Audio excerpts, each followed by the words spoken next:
बिस्मिल्लाहिर्रहमानिर्रहीम। मुहतरम मुकर्रम सामिन गिरामी, ज़िलहिज्जा का चाँद जब नज़र आने लगता है ना, या नज़र आ जाता है, तो एक सवाल आम तौर पर मैसेज की शक्ल में भी और फ़ोन की शक्ल में भी आता है कि मुफ्ती साहब, ज़िलहिज्जा का चाँद नज़र आ गया है, क्या मैं अपनी कटिंग करवा सकता हूँ, क्या मैं अपने नाखून काट सकता हूँ, क्या मैं ज़ेर नाफ बाल साफ़ करता हूँ। इस तरीके से बहुत सारे लोग सवाल करते हैं। तो दोस्तों, कोशिश करें ये बातें जो आपको बताई जा रही कुरान हदीस की रोशनी में, वो आप अपने दोस्तों को शेयर करें, बताएं, उनको समझाएं, सही मसला बताएं कि ये बाल का नाखून काटने का मसला है क्या है आखिर। देखिए, इस सिलसिले में दोस्तों बुज़ुर्गों, अहादीस में इसका जिक्र मिलता है। ये बाल नाखून काटने के सिलसिले में अहादीस से हमें रहबरी मिलती है। मैं आपके सामने मुस्लिम शरीफ की एक रिवायत नकल करता हूँ। हज़रत उम्मे सलमा रदी अल्लाह तआला, उम्मे सलमा रदी अल्लाह तआला, बहुत से लोग ये नाम भी गलत लेते हैं, कोई उम्मे सलमा कहता है, कोई उम्मे सलीमा कहता है। ये सही नाम उम्मे सलमा है। नबी अकरम सल्लल्लाहु अलैहि वसल्लम की ज़ौजा मोहतरमा उम्मुल मोमिनीन है। तो हज़रत उम्मुल मोमिनीन उम्मे सलमा रदी अल्लाह तआला अन्हा फरमाती हैं, अन्ना नबी सल्लल्लाहु अलैहि वसल्लम क़ाल, ये मुस्लिम शरीफ की रिवायत है कि इदा दखलतिल अश्रु, यानी ज़िलहिज्जा का जब अशरा शुरू हो जावे, यानी ज़िलहिज्जा का चाँद नज़र आ जावे, व अराद अहदुकुम अन युदहिया, और तुम में से किसी शख्स का कुर्बानी करने का इरादा हो। देखो मसले को समझना, जिस शख्स का कुर्बानी का इरादा है, या तो वो छोटा जानवर ख़रीद कर लाया है कुर्बानी करने के लिए, या आगे ख़रीद के लाएगा, अभी ख़रीद के लाया नहीं है, कुर्बानी के दिनों में लाएगा वो, या बड़े जानवर में उसने हिस्सा लिया है, जहाँ बड़े जानवर में इज्तिमाई कुर्बानियाँ जहाँ होती हैं वहाँ हिस्सा लिया है, या तो उसने हिस्सा लिया हो या छोटा जानवर ख़रीद के लाया हो, यानी कुर्बानी उस पर वाजिब है जो कुर्बानी का इरादा रखता है, या कुर्बानी का वाजिब तो नहीं है कुर्बानी उस पर, लेकिन वैसे ही जानवर ख़रीद के लाया है और कुर्बानी का उसका इरादा है, या पाला हुआ घर में जानवर कुर्बानी का इरादा है, या वैसे नफली कुर्बानी उसने हिस्सा लिया अपनी तरफ से, वाजिब नहीं है फिर भी।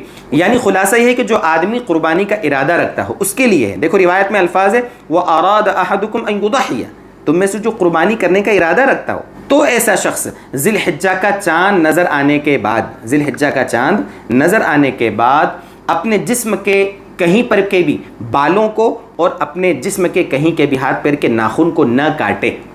ये हुक्म है, खुद हमारे नबी सल्लल्लाहु अलैहि वसल्लम की रिवायत से ऐसा समझ में आता है। लेकिन दोस्तों बुजुर्गों, यहाँ पर एक बात समझें, ये हुक्म मुस्तहब है। मुस्तहब किसको कहते हैं? यानी ये अमल करना, इस हुक्म पर अमल करना मुस्तहब है। मतलब यह है कि अगर इस पर अमल करेंगे तो सवाब मिलेगा, अमल नहीं करेंगे, अगर चाँद नज़र आने के बाद भी अगर कोई सर के बाल कटवा लेता है, नाखून काट लेता है, अपनी मूछें सेट कर लेता है, तो भी गुनाह नहीं मिलेगा उसको। और अगर नहीं करेगा, अमल करेगा इस हुक्म पर, तो सवाब ज़्यादा मिलेगा। इसको कहते हैं मुस्तहब। और दोस्तों, शरीयत का मिजाज और रूह ध्यान रखना हमेशा, जो चीज़ जिस दर्जे की हो उसको उसी दर्जे रखना चाहिए। आजकल लोगों ने इसको इतनी अहमियत दे दी कि लोग हराम समझते हैं, हराम समझते हैं नाखून काटने को और बाल कटवाने को, समझते हैं कि हमारे लिए हराम है। बहुत सारे लोग ढेर सारे हराम गुनाहों में मुब्तला हैं, हराम कार्यों में मुब्तला हैं, बहुत सारे फ़राइज़ छोड़ रहे हैं, लेकिन जैसे ही ज़िलहिज्जा का चाँद नज़र आ जाता है, वो अपने सर के बाल नहीं कटा रहे, नाखून नहीं काट रहे। भाई क्यों नहीं? भाई ये जायज़ नहीं है।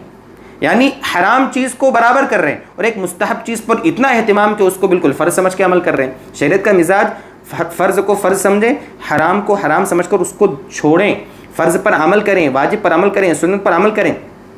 जो मुस्तहब है, मुस्तहब को मुस्तहब के हिसाब से अमल करें। फ़र्ज़ चीज़ फ़र्ज़ होती है, वाजिब चीज़ वाजिब होती है, मुस्तहब चीज़ मुस्तहब होती है, सुन्नत चीज़ सुन्नत होती है। हम ये फ़र्क मलहूज़ रखें दोस्तों बुज़ुर्गों, अपनी ज़िंदगी में, अपने जो भी अमल जो हम करते हैं उसमें ये फ़र्क मलहूज़ रखें। अब यहाँ पर एक चीज़ और बता दूँ थोड़ी सी, अगर कोई शख्स ऐसा है कि उसने नाखून नहीं काटे, 40 दिन हो गए, ज़ेर नाफ बाल नहीं साफ़ किए, मूछें साफ़ नहीं की, यानी 40 दिन हो गए, इतने दिन हो गए, तो अब उसके लिए हुक्म यह है कि भाई तू साफ़ कर, नाखून काट और सफाई कर, इख्तियार कर। यहाँ अब तू नहीं सफाई करेगा तो गुनाह मिलेगा, ठीक है। हाँ, लेकिन अगर उसने मतलब पहले से सारी सफाई कर ली थी, सब एहतियात की थी, तो सवाब दोस्तों बुजुर्गों ज़्यादा इसमें है कि इंसान क्या करे, इन चीज़ों से दूर रहे। ये है खुलासा कलाम, जो बहुत ज़रूरी था कि इस मसले की सही बात, सही वजाहत हम सब के सामने आ जाए, इसलिए इसके लिए मुस्तकिल हमने ये क्लिप रिकॉर्ड की है। अल्लाह करे कि ये बातें हमारी समझ में आए और अल्लाह ताला हमें अमल की तौफीक अता फरमाए।